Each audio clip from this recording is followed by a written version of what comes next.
Hello and welcome back to my humble show. This will be a very short show because I just put out a very long show in which I talked about Larry Elder specifically for an hour and 30 minutes. Check that video out if you haven't already done so, or don't.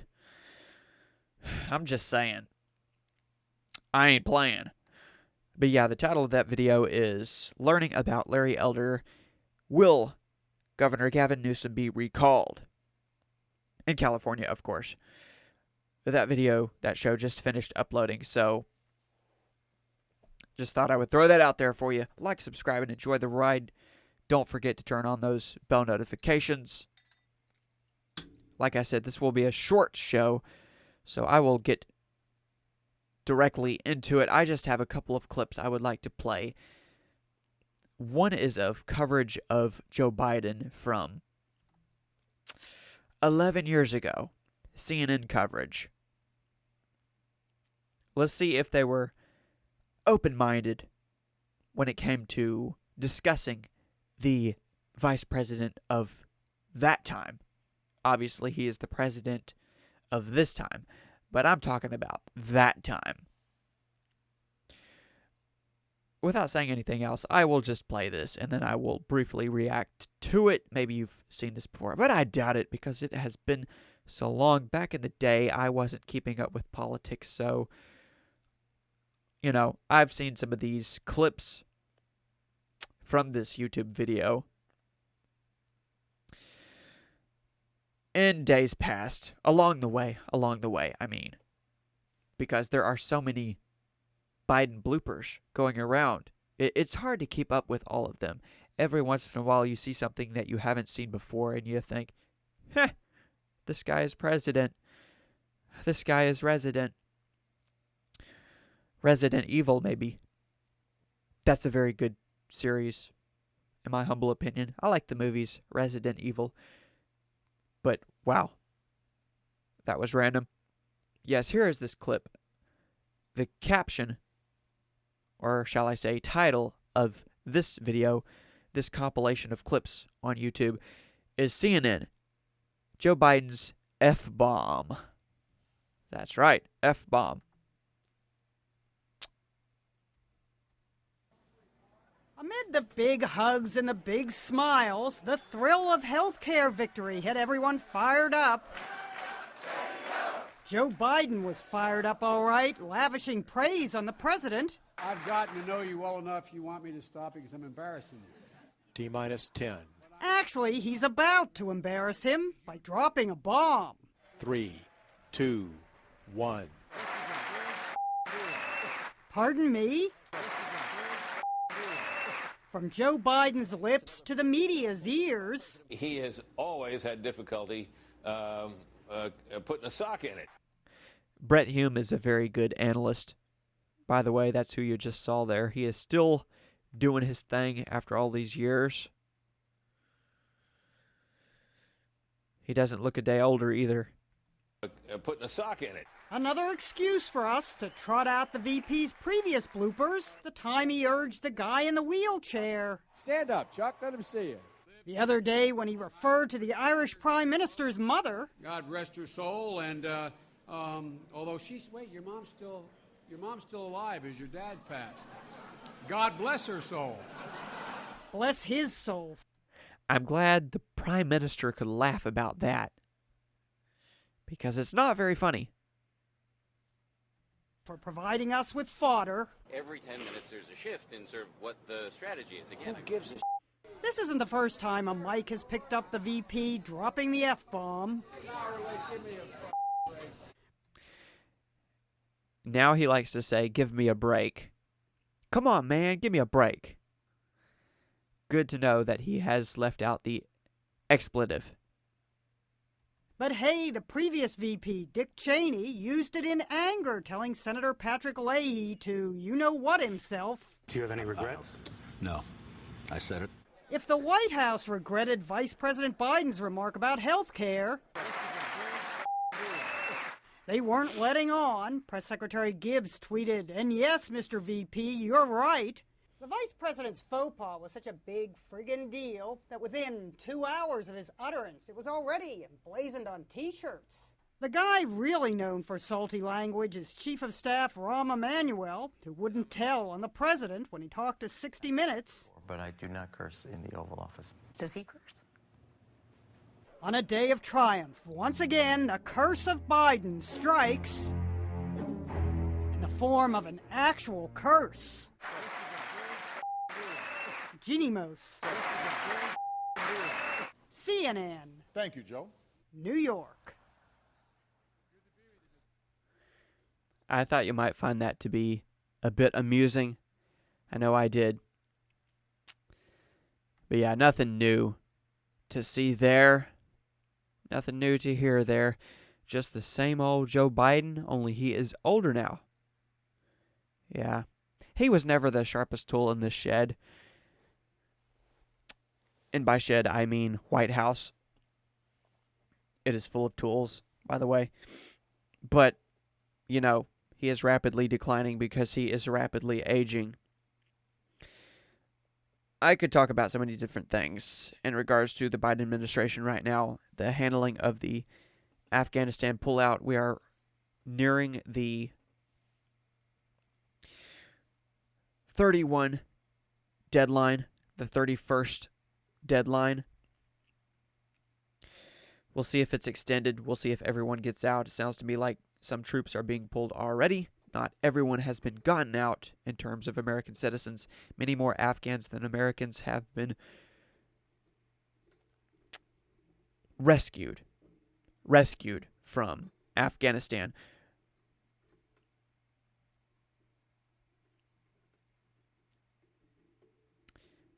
The word stranded has been going around, and it is fair to say that some people are stranded there.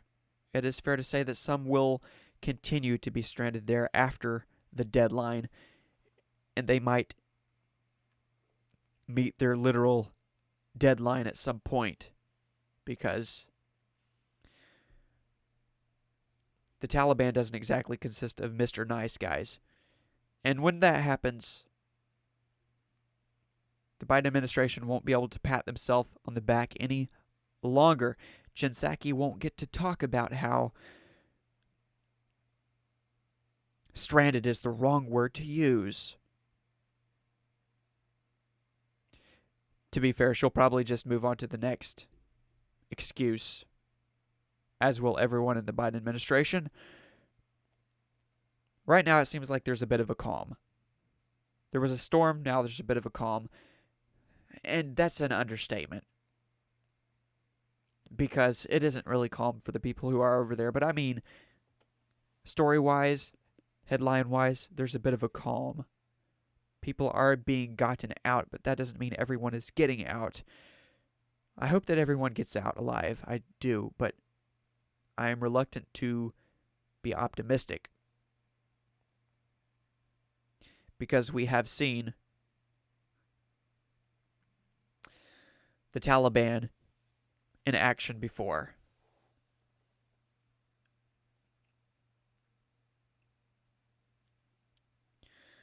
We'll see what happens. Right. And I will play one more clip. This one coming from the Trump administration, who could very well be running for the next election. Some people seem to believe that somehow he is going to be reinstated before then. That's not going to happen. Don't be a conspiracy theorist. Most of the people who are pushing that idea are actually people on the left who just like to pretend that it's a mainstream narrative that Trump is going to be reinstated. Like, who actually believes that? Besides a few people. A few radical people. Radically right people. There are radical right people. There are radical left people. Either way, here is another video. Another compilation of clips. This one coming from the Trump administration.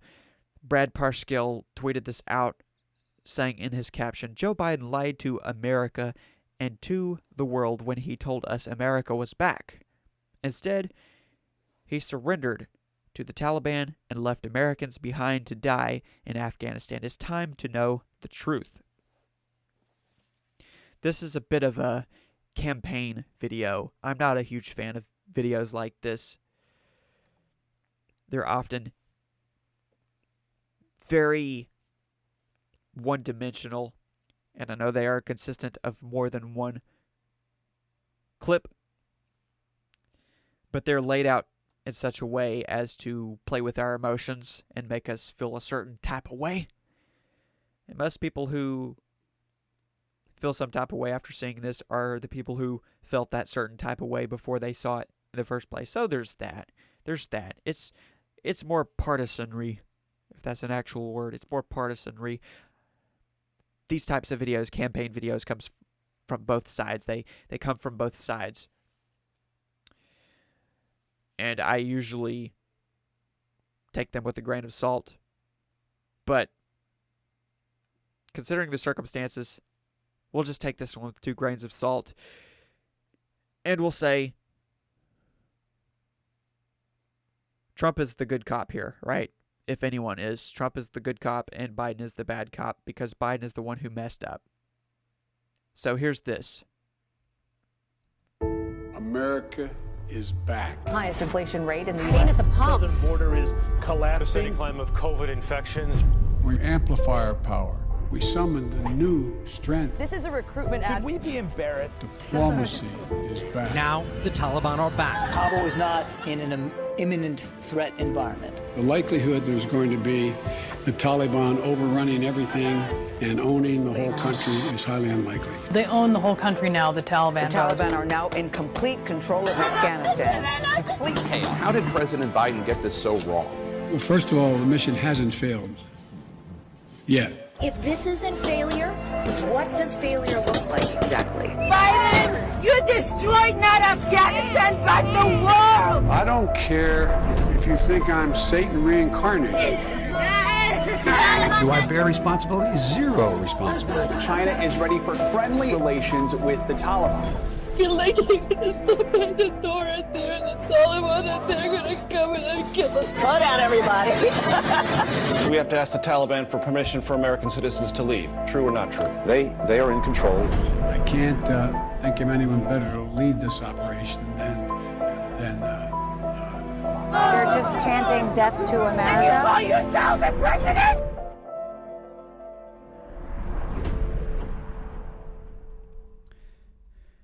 That is somewhat devastating.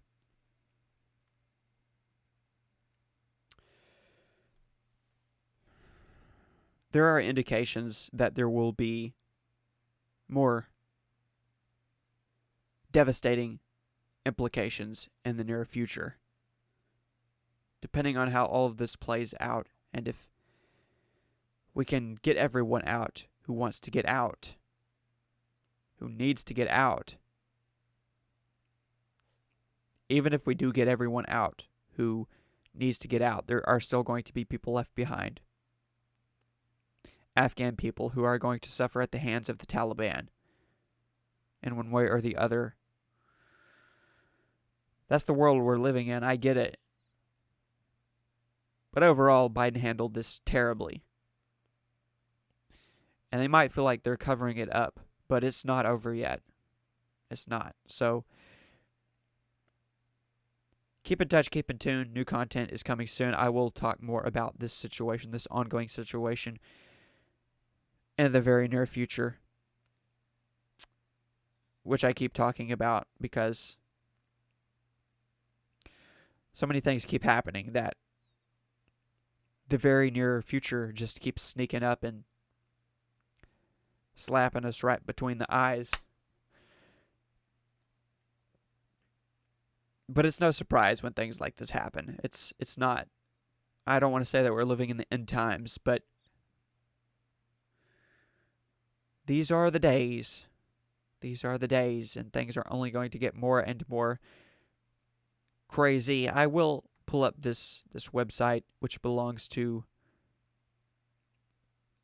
Donald Trump, in a moment, but I'll just mention that the person who tweeted out that campaign video, if you will, on Twitter, Brad Parscale, he has had a interesting run over the past year. Who hasn't? But if you don't remember, he was arrested not too long ago. He was in an encounter with the police, and here's a headline about that. Parscale speaks out on viral police encounter video, hospitalization, and emotional interview. I got to a bad place, former Trump campaign manager tells the story in exclusive. I won't talk about that. That's old news, and like I said, so much new news keeps rolling in that I don't want to focus on random articles from the past too much. But just in case you were wondering who Brad Parscale is, former Trump campaign manager, still campaigning for Trump though, right? And we will see if Trump actually campaigns for the next election cycle. Personally, I'm not looking forward to a second Trump presidency. Just think, if he does win, he will be as old then as Joe Biden was when Joe Biden became the president. I think that Donald Trump is more competent. He might be a little more crazy, a little bit more rough around the edges. We'll go with that. But he is more competent. That is for sure. Far less blunders, far less bloopers, and less you just think that Donald Trump is stupid, and then everything that he says is going to sound like a blooper. I still hear people emphasizing day after day the idea that he told people to inject bleach into their bodies, which he never did. I was listening to the press conference when he said what he said, and people will just emphasize things like that day after day after day after year after year after year, ultimately, and they will overlook things that Joe Biden is saying on the regular. Absolutely ridiculous things. Absolutely nonsensical things. But anyways, you can type in DonaldTrump.com, actually make that DonaldJTrump.com for DonaldJohnTrump.com. DonaldJTrump.com/news, for example, and you can scroll down and see statements, press releases that Trump puts out, sometimes on a daily basis, sometimes more than one per day.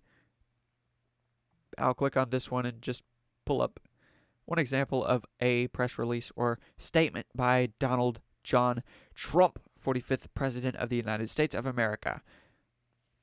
Biden surrendered Afghanistan to terrorists and left thousands of Americans for dead by pulling out the military before our citizens.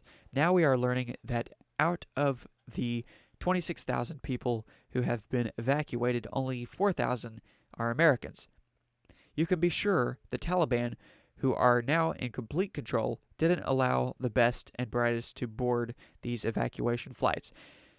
Instead, we can only imagine how many thousands of terrorists have been airlifted out of Evangelistan. I don't know why. Afghanistan and into neighborhoods around the world. What a terrible failure. No vetting. I think there is some vetting. How many terrorists will Joe Biden bring to America? We don't know. Well, we don't know, but you have to take that with a grain of salt as well. At least I do. I think there is some unnecessary dramatization in there. But that's how people's minds work. People like to inflate things. But whether or not Donald Trump is inflating in his statement here, it's true for the most part. It is. You get down to the brass taxes, there are a lot of Americans who could be left behind. Could be. I don't want to say they will be, but they could be. We're basically negotiating with the Taliban at this point. So we'll see if we can cut a good deal. Sadly, it's come down to that. But yeah, something else you could answer to in the comments below. Let me know who you think would have handled this better. Joe Biden or Donald Trump? I'm going to say Donald Trump. I think anybody in their right mind would. But hey, we often get called right-wing supremacists or white-wing extremists. My goodness. Goodness gracious. Right-wing extremists. I've got to stop this nonsense before I become as nonsensical as... You know the rest. You know the thing! Keep in touch, keep it tuned. New content is coming soon. I hope that neither one of them are president ever again. But if I had to pick between the two, I would pick who I have picked previously, and that would be Donald Trump.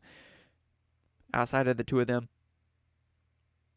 let's throw Ron DeSantis into the ring. Some people are going to complain about him and his handling of the coronavirus, COVID-19 virus in Florida. What do you want him to do? You want him to take away everyone's freedom? You want him to mandate masks and vaccinations, and then more masks, and then more vaccinations, just so you can virtue signal? Oh wait, you still wouldn't care even if it was him doing that because he's a Republican governor. And if you don't like him now, you wouldn't like him then. I will say, though, that some of the Democrats on CNN have been pretty fair and square when it comes to coverage of Joe Biden and his handling of the Afghanistan pullout. Some pretty deserved criticism. Some pretty well-deserved criticism coming from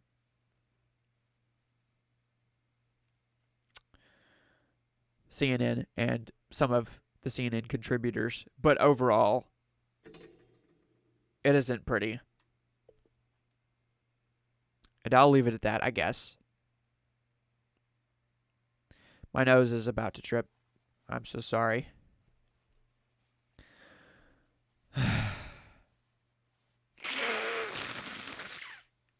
Terrible allergies. Just doesn't go away. But like I said, it isn't pretty. If it isn't for anyone else, why should it be for me? I have it easy compared to most people, so I can't complain too much. I'll just keep doing my thing as well. You know the thing! Peace. Thanks for watching.